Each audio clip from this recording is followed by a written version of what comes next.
And I don't think they do that anymore. No. I really don't know. No. But But it's still yeah, the it was same great. time, end of Yeah. June to bring. Yeah, Yeah. it was at that same date, and then they used to have more food though.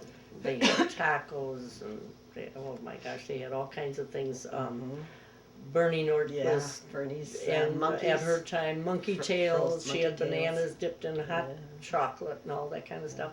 And Pam Eschenbach made soft pretzels, and I mean, it was just fun, you know, to go up and down. Everybody had their specialty that they were doing at the time, and I think there was a dance that night. Yeah, there was a dance Yeah. too, street dance. Yeah, it used to be a dance. So, and then they had entertainers come. I think some of those same guys still come. Yeah. You know, storyteller and someone who plays guitar or whatever he does. I can't think now. And the then, races of for the course, children, the canoe races and the canoe races. and the frog with turtle races. Yeah. And Fergie, he built that canoe. Oh, Ferdy good. Ferdy good. made a canoe. They showed lost arts. They showed Yeah. how to make birch bark canoes and Right, things like it that. was really interesting. And how to spin. Yeah, Jackie that's was right. there with her spinning. And Gladys Hill made butter. yeah, You that's know, right, she churned her butter out there, and so it was a busy, busy time. I mean, there was something really going on all the time.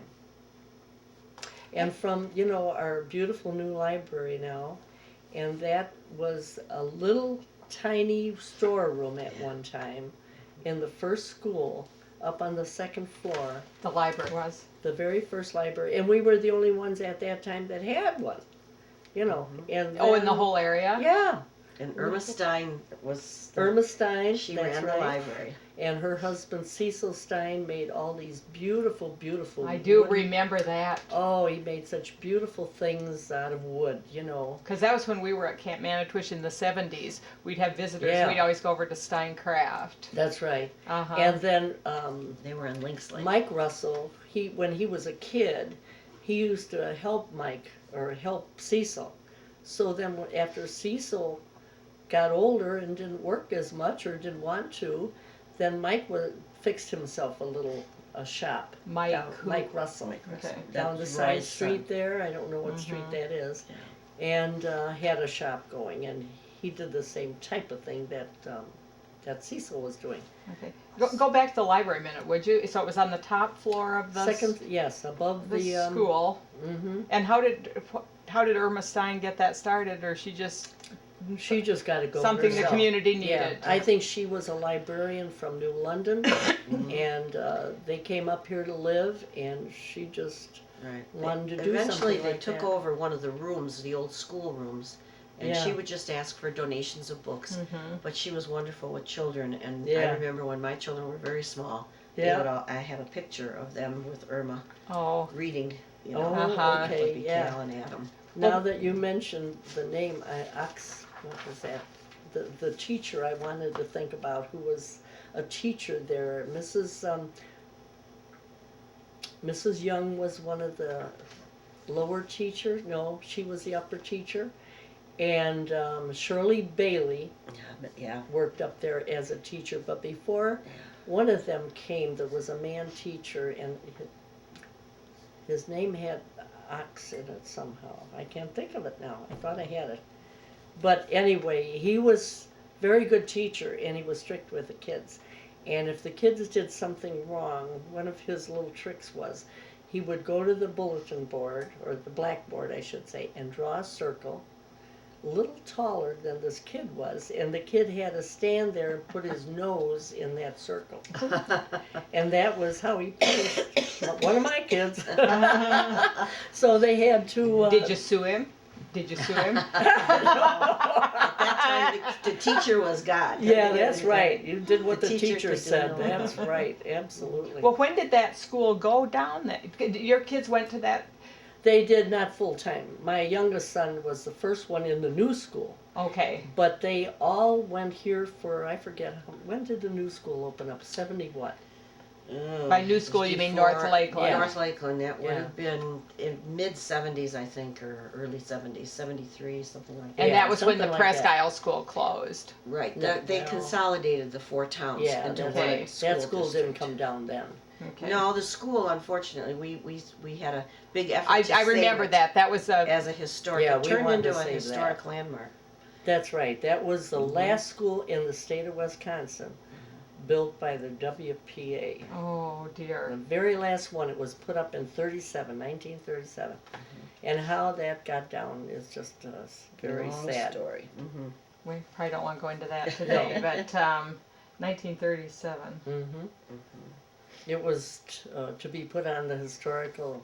It was The on the register. Wisconsin Historical Yeah. Register. Uh-huh. We were going to remodel it for the town hall. The town offices were in there then Yeah, too. right. Mm-hmm. And actually, we did, the first vote was taken from the town Yeah, we to approved save that building and to use the money to, and then there was a recall about 6 months later, not to do with that, to destroy that building and to build a completely new 1-story, because it was a 2-story building. And so, what year would that have been? I'm wondering if that was when we were coming here already. That would have been the early 80s, I think 82. See, we would have been 83. here. Mhm. So why has it changed, Ginny? I mean, because there's still a lot of people coming here. Mm-hmm. I mean, there are a lot of people around. I don't know. Is it because the resort, since the I don't resorts? think we don't have a lot of the younger people, like young married people. Let's say 30s and 40s. You know. like you all were then. Yeah, I think just about everybody that I talked to, like Pat and Dan, you know, Galbraith. Mhm. They came the same year that Russ opened the store. And there was another couple that They came. had Presque Isle Resort. Yeah. Okay. And then Dan was a plumber, local plumber. Oh yeah, plumber And Pat was a librarian in she the was school. librarian too. Because again, they ran the resort, but they needed to do other Right. things. Mm-hmm. And Shirley Bailey, you mentioned, that was Yeah. a teacher. They had Wildcat Resort. Well, and that's what Gladys Hill and her husband did, right? Exactly. Yes, they did. That the exact you same always needed thing. one more salary on top Yeah, of your that's resort. right. Uh-huh. Uh-huh. Yeah, so that was, you know, like I say, but now, if you think about it, everybody's older. You know, it's becoming a more of a retired community now than ever it was before. And I've been trying to find help with one thing or another, and there are not a lot of these young kids around anymore that are willing to come out and cut grass or do Well, whatever, and I'll you bet know? the young families who are here are still working hard to make a living, probably. Yeah. Well, I don't think they have to work quite as hard as they used to. Uh-huh. I really don't. I think salaries have gone up tremendously. You know, from when we came, what the heck, we could get somebody out to do something for $10 or so, you know. And, but it's not like that anymore. And there was very little housing actually for young families. yeah. The, That's It's the right. all very prices have gone expensive. up. Yeah, Right, particularly lakefront property Oh, has yeah. just increased so tremendously that yeah, they can't afford it. they can't afford to live in the area. So That's young right. families can't afford to live here anymore. No. They probably take whatever they've saved so far to buy the lot. Yeah. So if you'd give your wisdom, what would you like to see happen in Presque Isle? Not too much more. That you think that it's nice the way it is now? I think so. Maybe we could use a grocery store. Uh-huh. We always wanted a hardware store, but we never got that either. We probably have 10 minutes left, Peggy, if there are any things that you think we should cover that we haven't. Or Ginny, do you have things you want to talk about that we haven't talked about? well, That's this- the best question. Yeah, these are all Is- things that, You know, what haven't we asked you about at all that Right. was interesting or? well, there was something interesting, and Dave reminded me of this today. Were Magers. Do you remember the Magers? They lived on Oxbow, and they had a resort. They had That a was resort, one of the yeah. resorts. And At the end of Bull Road. correct, yeah. And before Magers bought it, the man who used to own a lot of the property lived on a point over Black's Landing. And in the 30s, they had a big thing going. He owned a lot of property. It was a big thing going, advertising in all the papers, Chicago paper, Milwaukee paper. Lots for sale on this lake, and how much, and what the big, beautiful, it was going to be really a high-class resort and everything. And they kind of bombed out, and they had a lot of things delivered, like they had stoves, refrigerators, cabinets, and everything like that, all delivered. And it sat there, and the people just disappeared, the ones who were going to put all this together. Whether Jackie would know more about this history than I do with this deal, because her aunt knew all about it. And anyway, a lot of people on the lake that have been here for a long time have some of those things in their cottages.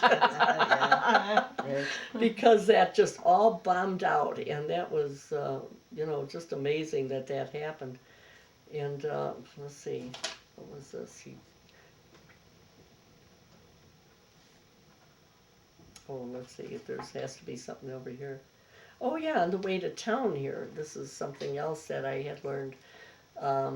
Halfway between us at the resort and Pomeroy Lake Road, on the right side was Camp 7. And it was during the days of all the lumberjacks up here, and that's one Camp of the camp. 7. It's a logging Camp camp. 7. And that was on Oxbow Lake? No, It's on the road here. it's on Okay. the road as you go towards Pomeroy Lake Road. Okay. And then Dave was saying that there was also at one time a camp right outside of town somewhere that he had heard about. And then he found more things. He used to ride his little motorcycle and go all over. Found the place. artifacts there. Yeah. Yeah. From these logging camps. Could Yeah, still find. Right. Right, yeah, finding all kinds of things, and would come home with treasures, that he just was so excited about. And one of those was over on Presque Isle Lake, Right. on the other end. What was the name of that mill? It was a little mill over there. Not the old Buswell mill. You're Yeah, I thinking think about. so. That I was think that was actually it. Buswell. That Buswell was actually down on at Papoose. Or Right. Papoose, Yeah. yeah, there you go. Yeah. That was Right. it, Yeah, Paul Brenner knows a lot about this, and actually the Heritage has a lot of pictures of these logging camps. It does have a picture of Camp 7 and Camp 5. I remember. Yeah. That we do, So that are we have. in our things. Yeah, in From our- Paul in Brenner. our collection. Yeah, Right. a lot of that. What were the woods like then? I mean, if this was close enough that you still could find logging artifacts, Yeah. were the woods This was like a big open field, actually. behind you It was here? all Yeah. cut down. On that Camp 7, because I was always wandering in the woods too, and I found, well, I didn't even know it was a camp, but there were the foundations. You could see the whole outline of the foundation of the building. But I went there and dug out those red and white pines. Actually, I got quite a few That you put brought over in. there. Yeah, put around the Uh-huh. resort. And other than that, I don't know. Could I ask you a little bit before Stanich's owned the resort, the ones that sold to you? You tell a little bit about the colorful history of this place with the island and Jackie's aunt and the. I don't know if you know a lot of the details, but I had heard stories about that when Kunschke's owned. Yeah, owned right. and yeah. they were the ones. They were the ones that first made the resort. Were they? Yeah, Kunschke's? actually, Mr. and Mrs. Kunschke spent their honeymoon. That was their honeymoon cottage. He built that for their honeymoon On And the island? out in It's front. just off the front. And then I don't remember what year he built the top one, the Loon, which was that was their first cottage I think they ever built, was that one. And then the next one I think was the Sunfish down there by the water. And the Lark was a boathouse at one time. Yeah, these cottages are like inches from the water. Okay. Very, Yeah, very that's close. right. Yeah. And what